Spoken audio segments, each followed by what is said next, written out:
time to move south for winter. On the cold, glassy waters of the Arctic, the sun seemed a little less bright. The sky seemed a little less blue. A touch of frost settled along the rocky, sandy shore. A tiny, black-capped tern opened her wings.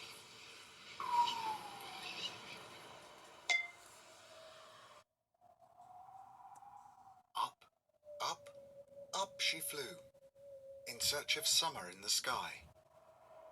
It was time to move south for winter.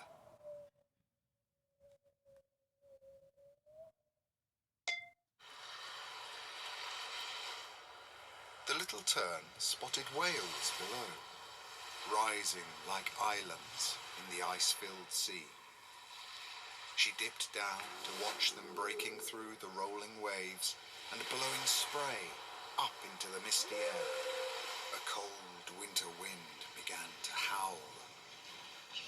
The giants dived a little deeper beneath the surface.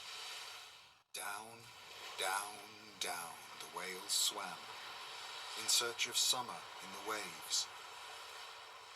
It was time to move south for winter.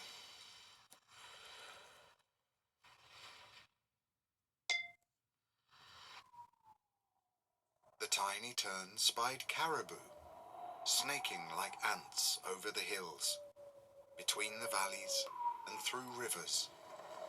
She flew down towards them, following their tracks over the wintering ground. On the caribou climbed, in search of summer in the hills. It was time to move south for winter.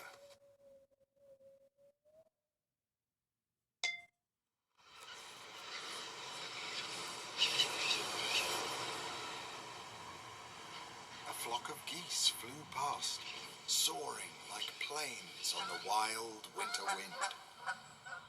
The tiny tern tried her best to keep up, but their giant wings glided effortlessly on the thrill of the storm.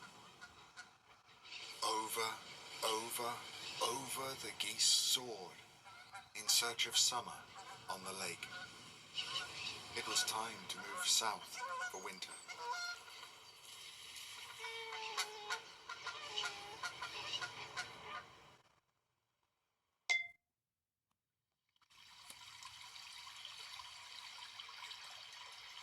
Off the coast, the tern spotted a turtle, its front flippers powering across the open sea. But no sooner had she seen it than the soft-topped, teardrop turtle disappeared deep into the ocean, looking for jellyfish in the warm water currents.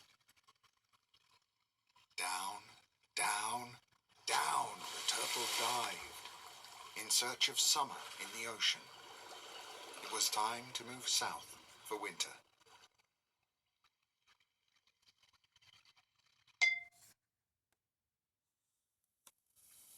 Suddenly, the tiny tern found herself caught in a kaleidoscope of colour and wings. A canvas of black and orange, black and orange.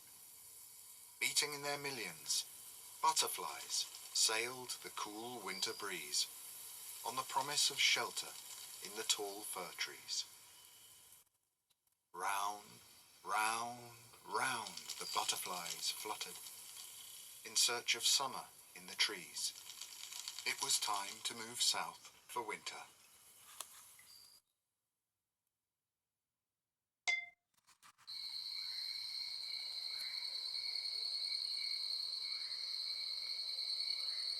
The tiny tern stopped to rest her weary head. She ruffled her grey and white feathers and stretched her little legs. But she knew she couldn't stay. The tiny tern opened her wings.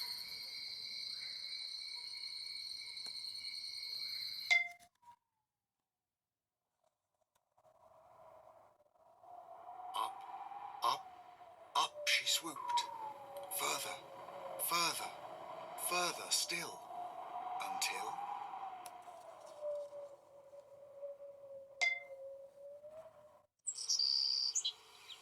saw a colony of little black caps just like her. The Arctic terns were nesting in nooks and snoozing in crannies. They had all moved south for winter.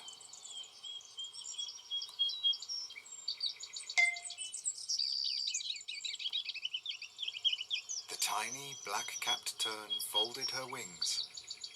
Finally, it was time to rest in her rocky summer home on the Antarctic shore.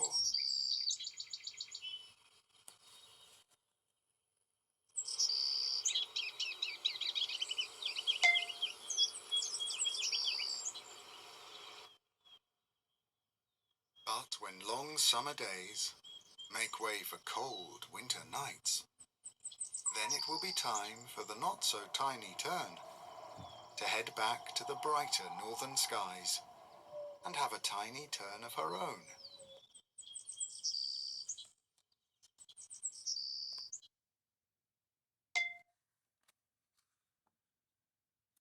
Time to move north for summer.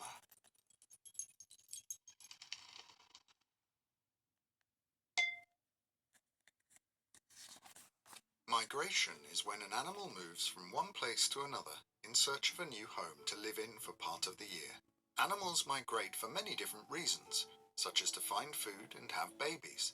But all the creatures in this book leave a cold place for a warmer one.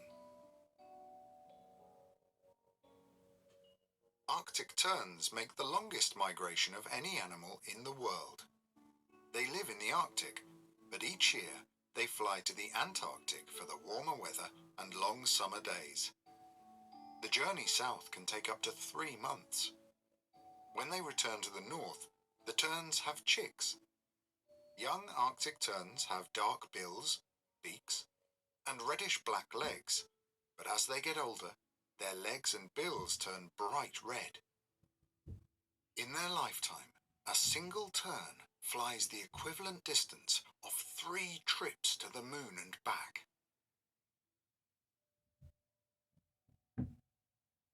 Humpback whales migrate to tropical seas to have their babies when the water in the Arctic and Antarctic begins to freeze. In summer, they travel back to the cold water of the North and South Poles to feed on plankton, krill, and fish.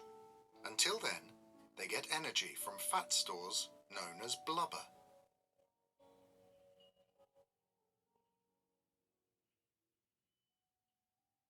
Caribou live on the North American coast, but when the first snow falls, they migrate inland where it is warmer.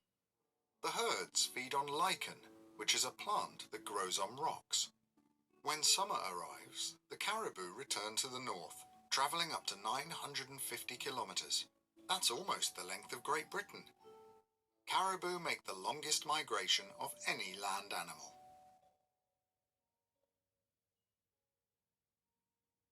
Canada geese fly south for winter to the warmer parts of America and Mexico when their North American homes freeze and there isn't enough food. They glide in a skein, which is a V shape that allows them to travel further and for longer without getting as tired. Leatherback turtles are the largest of all turtles. They migrate over 6,000 kilometres between the cooler Canadian waters, where they feed on jellyfish, and warmer nesting grounds in South America and the Caribbean. They live alone, but in the summer all the female turtles come ashore to lay eggs. The tiny baby turtles hatch on the beaches and begin their lives in the ocean.